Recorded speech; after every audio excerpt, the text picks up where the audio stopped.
अस्सलाम वालेकुम। अच्छा तो बच्चों, हमारा जो फ्राइडे वाले दिन का जो फिज़ियोलॉजी का लेक्चर था वो मिस हो गया था। सो उसको आज हम देखते हैं। फिज़ियोलॉजी में इस लेक्चर में 21 में हम डिस्कस करेंगे एंडोक्रोनोलॉजी। देखें जी, एंडोक्रोनोलॉजी या हार्मोन्स आपने पहले भी सुने हुए हैं, एफएससी में आप लोगों ने पढ़े भी हुए हैं। उन्हीं को थोड़ा सा हम मॉडिफाई करेंगे, थोड़ा सा उनकी डिटेल जो है वो ज़्यादा पढ़ेंगे। अच्छा बेटा, एक बात मैं आपको बताऊं कि आपकी बॉडी के अंदर हर सेल के अंदर, हर टिश्यू से ऑर्गन सिस्टम, पूरा इंडिविजुअल कोऑर्डिनेशन है। आपको भी पता है कि हमारी बॉडी ऐसी नहीं है इसमें कि एक अगर हाथ के अंदर कोई इन्फेक्शन हो गया या हाथ किसी गर्म चीज़ के साथ लग गया है तो बाकी बॉडी को पता ना चले। ऐसा नहीं है। पूरी की पूरी बॉडी जो है वो एज अ होल जो है वो काम करती है। तो पूरी की पूरी जो बॉडी है वो एज अ होल जो है काम करती है। और इसमें फिर कुछ इस तरह से है कि जो कोऑर्डिनेशन है वो आपकी बॉडी के अंदर दो तरह से है।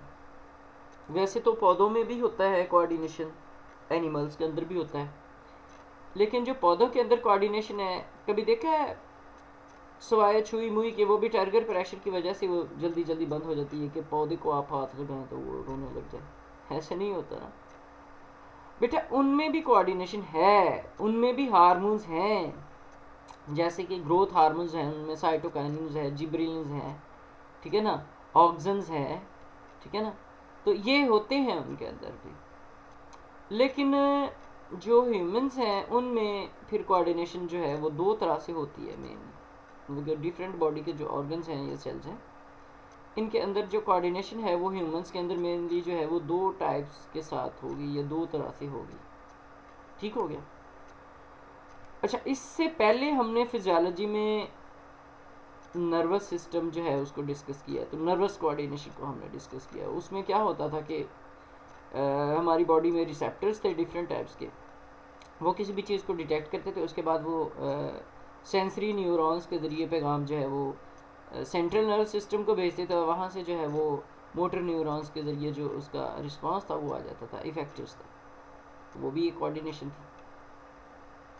लेकिन ये जो कोऑर्डिनेशन है, ये कोऑर्डिनेशन बहुत फास्ट थी, मसल्स की कोऑर्डिनेशन। अब हम थोड़ी सी एक और टाइप की कोऑर्डिनेशन को डिस्कस करेंगे। तो नॉर्मली हमारी बॉडी में दो टाइप्स से कोऑर्डिनेशन हो रही है। एक केमिकल कोऑर्डिनेशन है जिसको हम हार्मोन्स वगैरह कह देते हैं। दूसरी जो है वो है नर्वस कोऑर्डिनेशन, जिसमें फिर रिसेप्टर्स आएंगे, सेंसरी ऑर्गन्स जिसको हम बोलते हैं, उसके बाद सेंसरी नर्व्स आएंगे, सेंट्रल नर्व सिस्टम आएगा, ये सारी चीज़ें आ जाएंगी। बात समझ गए आपके नहीं? सो दो तरह से हमारी बॉडी के अंदर जो है वो कोऑर्डिनेशन होती है। देखें, all the physiological activities of the body are regulated by two of the major systems। एक हो जाएगा नर्वस कोऑर्डिनेशन या नर्वस सिस्टम, जबकि जो दूसरा है वो हो जाएगा एंडोक्राइन सिस्टम या केमिकल कोऑर्डिनेशन जिसको हम बोलते हैं। सो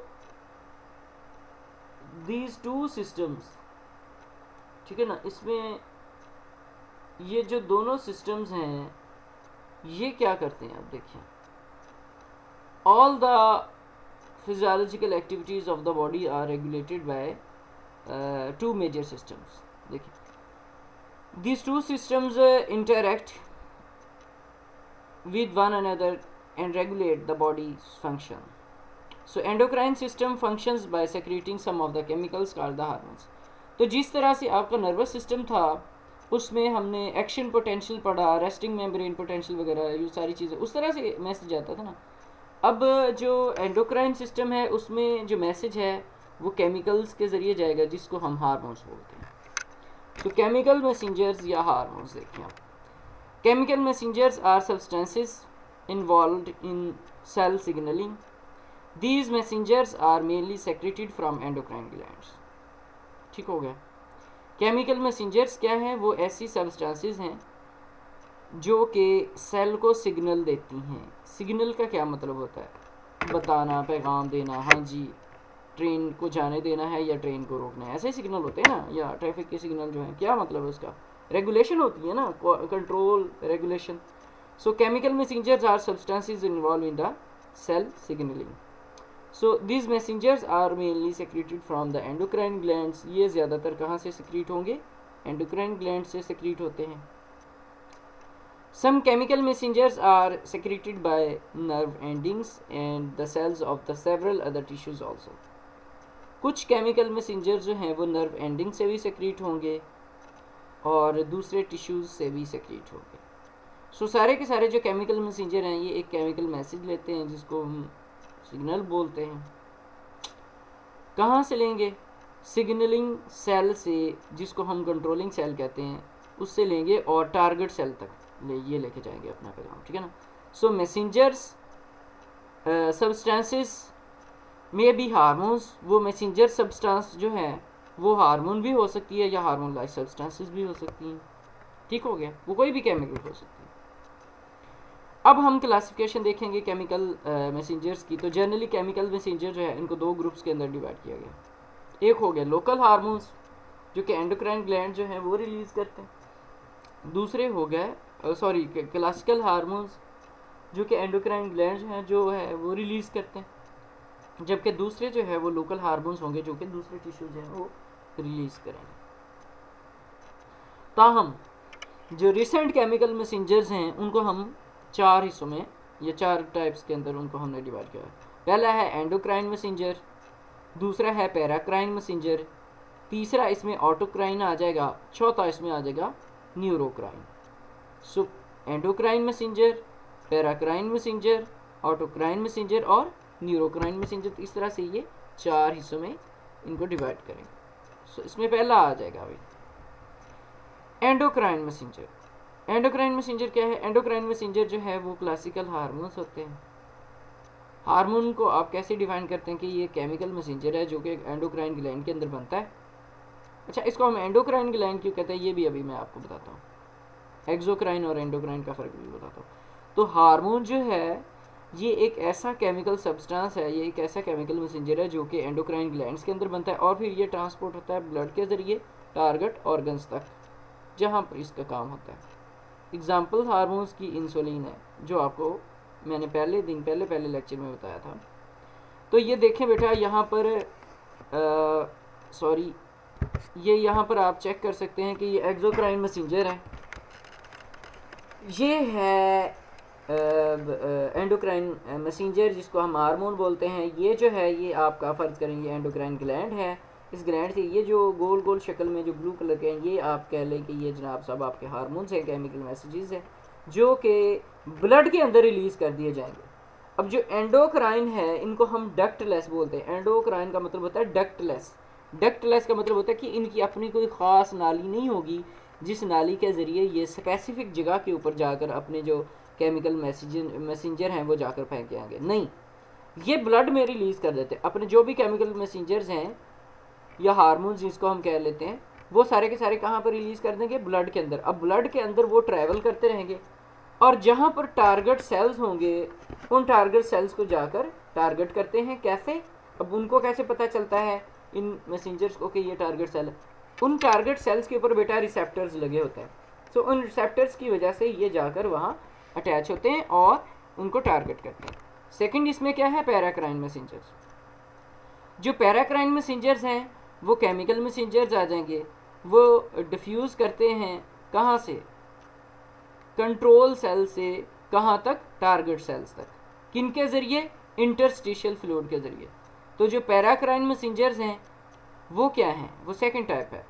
वो बेटा ऐसे केमिकल मैसेंजर्स हैं जो कि कंट्रोल सेल से डिफ्यूज़ करके टारगेट सेल तक जाएंगे। कैसे जाएंगे? अब वो ब्लड के ज़रिए नहीं जाएंगे, वो इंटरस्टिशियल फ्लूइड के ज़रिए जाएंगे। तो अब वो मैसेंजर्स जो इंटरस्टिशियल फ्लूइड के ज़रिए जाते हैं ब्लड को छोड़कर या ब्लड के अलावा, वो पैराक्राइन मैसेंजर्स कहलाएंगे। So some of the substances directly enter to the neighbouring. अच्छा, इसके अलावा अब चौथी या इसमें पैराक्राइन में एक और सब टाइप देख लें। इसमें कुछ ऐसी सब्सटेंसेस होंगी जो कि डायरेक्टली नेबरिंग टारगेट सेल्स के अंदर जो है वो चली जाती है डायरेक्टली। किसके ज़रिए? गैप जंक्शंस के ज़रिए। ये देखें ज़रा, पहला तो है पैराक्राइन मैसेंजर। यहाँ पर सिग्नलिंग सेल है जहाँ से वो केमिकल बन रहा है। ये केमिकल डिफ्यूज़ कर जाएगा इंटरस्टिशियल फ्लूइड के अंदर, वो इंटरस्टिशियल फ्लूइड के ज़रिए जो है वो टारगेट सेल तक चला जाएगा। ये भी किस्म है पैराक्राइन मैसेंजर। दूसरा क्या है, जिसको हम जक्स्ट्राक्राइन मैसेंजर कहते हैं। अब जक्स्ट्राक्राइन मैसेंजर क्या है? इसमें देखें जो सिग्नलिंग सेल है, इसमें से टारगेट सेल तक जो हार्मोन जाएगा, जो मैसेंजर जाएगा, वो किसी इंटरस्टिशियल फ्लूइड या ब्लड के ज़रिए नहीं जा रहा, वो यहाँ पर इंटरसेलुलर गैप के ज़रिए जा रहा है। किसके ज़रिए जा रहा है? सेलुलर गैप के ज़रिए जा रहा है। देखें, some of the chemical substances directly enter to the neighbouring target cells through the junction gap. Such substances are also called the juxtacrine messenger. इसको हम पैराक्राइन के अलावा जक्स्ट्राक्राइन का भी नाम देंगे। एग्जाम्पल उसमें प्रोस्टाग्लैंडिन्स और हिस्टामिन। तीसरी किस्म बेटा वही जो ऑटोक्राइन है, उसको अब हम डिस्कस करते हैं। तो ऑटोक्राइन क्या है? Autocrine messengers are chemical messengers. ये ऐसे केमिकल मैसेंजर्स होते हैं जो क्या करते हैं, ये कंट्रोल करते हैं सोर्स ऑफ सेल को, विच सेक्रीट देम। ये अपने उस सोर्स ऑफ सेल को कंट्रोल करेंगे जो उन्हीं को ही सेक्रीट करता है, मतलब कि जो उनको सेक्रीट करता है ये उन्हीं को ही कंट्रोल करेंगे। So these messengers are also called the intracellular chemical mediators. इसकी एग्जांपल क्या है? ल्यूकोट्राइन्स। देखिए, ऑटोक्राइन है, जहाँ से रिलीज है उसी सेल को ही कंट्रोल करे। चौथा आ जाएगा इसके अंदर न्यूरोक्राइन या न्यूरल मैसेंजर्स। न्यूरोक्राइन या न्यूरल मैसेंजर्स जो हैं ये न्यूरोट्रांसमीटर थे।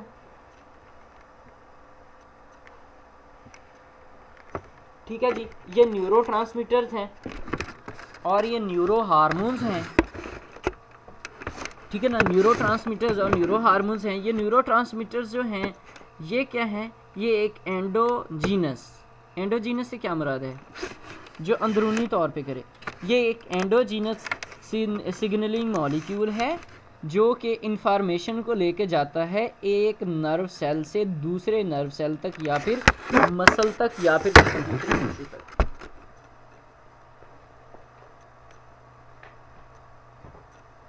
मैं दोबारा इसको पढ़ता हूँ। न्यूरोक्राइन या न्यूरल मैसेंजर या जो है वो क्या है? वो न्यूरोट्रांसमीटर्स हैं। ऐसे न्यूरोट्रांसमीटर्स हैं जो कि न्यूरो हार्मोन्स को जो है या एंडोजीनस सिग्नलिंग मॉलिक्यूल को लेकर जाते हैं या इंफॉर्मेशन को लेकर जाते हैं एक सेल से दूसरे सेल तक। किसके ज़रिए? मसल्स तक, सॉरी, एक सेल से दूसरे सेल तक लेके जाते हैं या फिर एक सेल से दूसरे मसल तक या किसी दूसरे टिश्यूज़ तक। तो एग्जांपल इसकी क्या है? इनकी जो एग्जांपल्स है ना बेटा, इनकी एग्जांपल्स में फिर आ जाएंगे आपके वही अपना एसिटाइलकोलिन और डोपामीन। एसिटाइलकोलिन और डोपामीन, ठीक हो गया। इसमें ये देखें, न्यूरोक्राइन मैसेंजर, न्यूरोट्रांसमीटर, न्यूरोमस्कुलर जंक्शन, ठीक है ना, ये आपका। और इसके अलावा न्यूरोक्राइन मैसेंजर में न्यूरो हार्मोन्स आ जाएंगे या एक्सॉन टर्मिनल आ जाएगी। फिर ग्लैंड्स। अभी हमने ग्लैंड्स का देखा है, ग्लैंड्स क्या हैं, चलें इसको भी देख लेते हैं। ग्लैंड एक ऐसा ऑर्गन है जो कि केमिकल सब्सटेंसेस को रिलीज़ करता है हमारी बॉडी के अंदर, और ये केमिकल सब्सटेंसेस को हम हार्मोन्स बोलते हैं। There are 3 types of glands in our body. तो हमारी बॉडी में 3 तरह के ग्लैंड्स होते हैं, एंडोक्राइन ग्लैंड, एक्सोक्राइन ग्लैंड और हेट्रोक्राइन ग्लैंड। तो ये देखें, जो एक्सोक्राइन ग्लैंड है उसमें क्या होंगी? उसमें डक्ट्स बनी होगी और डक्ट्स के ज़रिए जो हार्मोन्स हैं वो स्पेसिफिक जगह पे जाएंगे। जो एंडोक्राइन ग्लैंड है वो अपनी जो सेक्रेशंस है वो ब्लड फ्लो के अंदर जो है वो छोड़ देगा, ठीक है ना। अब एक्सोक्राइन देखिए, exocrine glands are the glands that secrete their products into the ducts. Exocrine glands वो जो है वो ग्लैंड्स हैं जो अपनी सेक्रेशंस किसके ज़रिए खारिज करते हैं? डक्ट्स के ज़रिए। ये देखें, ये स्वेट ग्लैंड है, ये स्वेट ग्लैंड सिक्रेटिंग सेल है और ये स्वेट ग्लैंड की अपनी नाली है, उस नाली के ज़रिए या उस डक्ट के ज़रिए अपनी जो सिक्रीशन है ये पूर करेगा बाहर की जाना। इसमें एग्जांपल्स क्या हैं? स्वेट ग्लैंड्स आ गए, स्लैवरी ग्लैंड्स आ गए, मेमोरी ग्लैंड्स आ गए, स्टमच के जो भी ग्लैंड्स हैं, या फिर लिवर जो है उसकी भी अपनी एक डक्ट होती है। तो ये सारे के सारे वो ग्लैंड्स हैं जो अपनी सेक्रीशंस जो हैं नाली के ज़रिए खुद छोड़ के आएंगे उस एरिया में जहाँ उनकी ज़रूरत है। अब आ जाते हैं फिर दूसरी टाइप के जिसको हम एंडोक्राइन ग्लैंड्स बोलते हैं या हार्मोन्स बोलते हैं। सो एंडोक्राइन ग्लैंड्स जो हैं वो क्या हैं? एंडोक्राइन जो है वो ग्लैंड्स हैं जो अपनी सेक्रीशन या अपने प्रोडक्ट्स को रिलीज़ करेंगे ब्लड के अंदर, डायरेक्टली ब्लड में रिलीज़ कर देंगे। भाई वहाँ से जहाँ ज़रूरत होगी उनकी, वहाँ पे टारगेट सेल्स के ऊपर जहाँ ज़रूरत होगी वहाँ पे टारगेट सेल्स के ऊपर रिसेप्टर्स लगे होंगे। वो रिसेप्टर्स जो हैं वो उनको खुद ही फिर ब्लड में से ले लेंगे।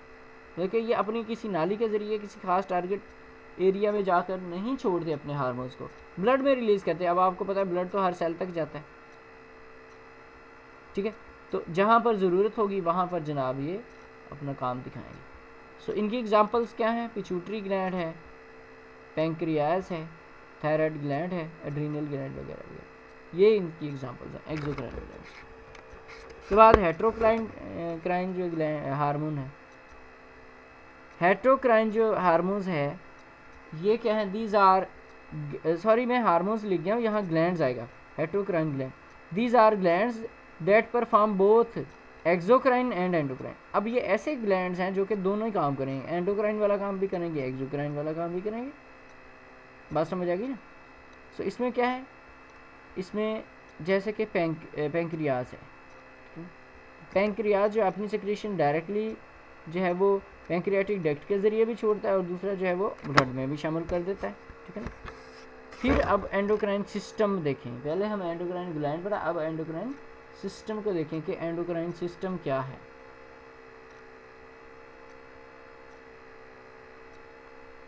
बेटा एंडोक्राइन सिस्टम जो है वो ग्लैंड्स के ऊपर मुश्तमिल होता है और ग्रुप ऑफ कैपिलरीज के ऊपर मुश्तमिल होता है जो कि डिफ्यूजन ऑफ हार्मोन्स को ब्लड स्ट्रीम के अंदर डिफ्यूज़ करने में फैसिलिटेट करते हैं।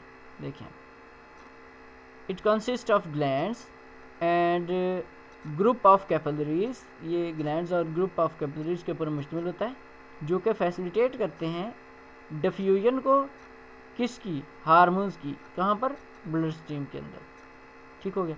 सो they are commonly referred to as the ductless gland. इनको हम एंडोक्राइन क्यों कहते हैं? इसका मतलब ductless, because their hormone secretions are directly flow into the blood.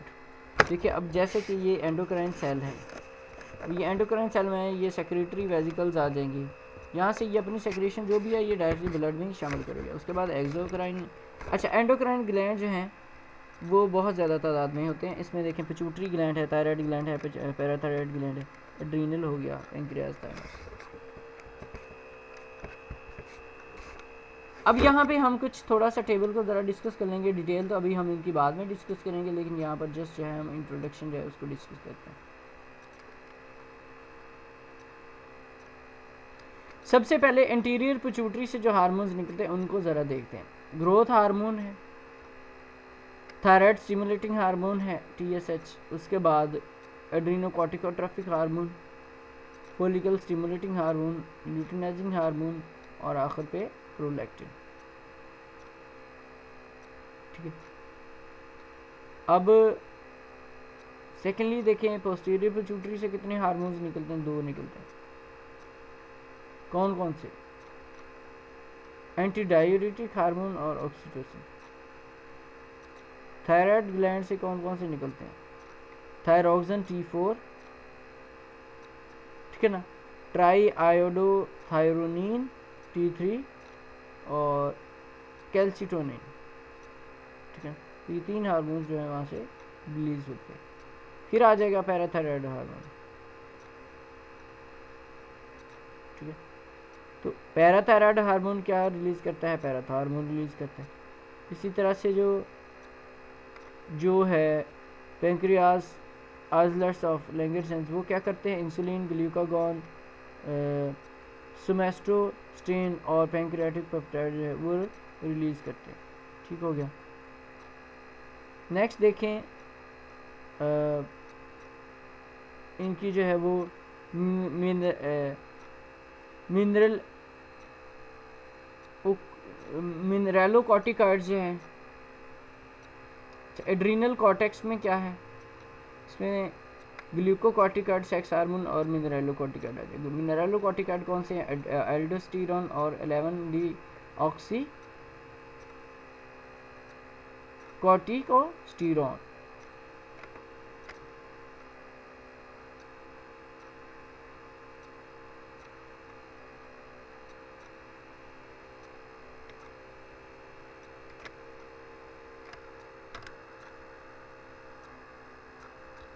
अब इसके बाद देखें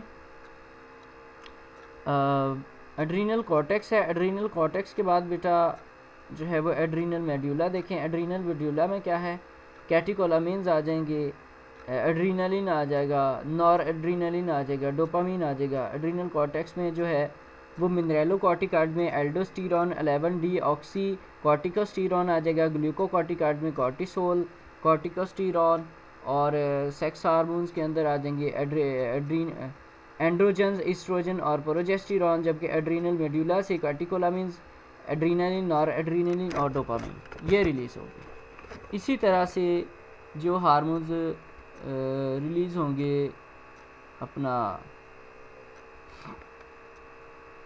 दूसरे ऑर्गन से, उनको भी ज़रा देख लें। पाइनियल ग्लैंड्स है जिसमें मेलाटोनिन रिलीज़ होता है, थाइमस से थाइमोसिन और थाइमिन रिलीज़ होगा। किडनी से erythropoietin, thrombopoietin, renin 125 dihydroxy cholecalciferol जिसको हम कैल्सीरोल कहते हैं, प्रोस्टाग्लैंडिन्स रिलीज़ होंगे। हार्ट से आर्टीरियल नेट्री यूरिटिक पेप्टाइड और ब्रेन नेट्री यूरिटिक पेप्टाइड और C type natriuretic peptide release होगा। प्लेसेंटा से human chorionic gonadotrophin HCG, human chorionic somatotrophin SCS और ईस्ट्रोजन और इसके अलावा प्रोजेस्टेरॉन हार्मोन रिलीज़ होते हैं।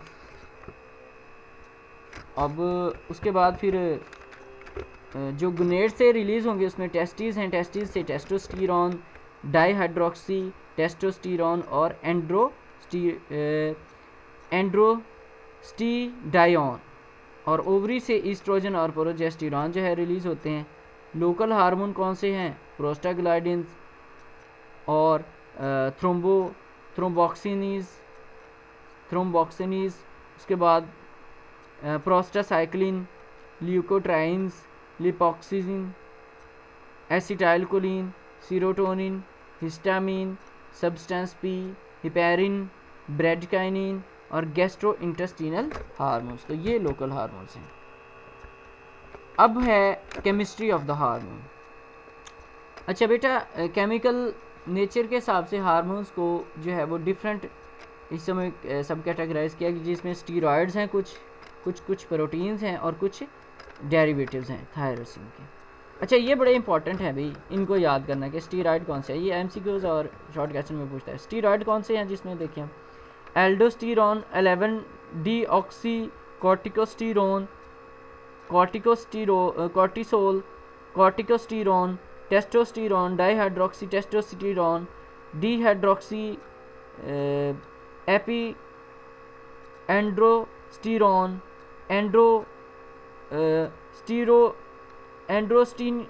एंड्रोस्टीनिडायोन,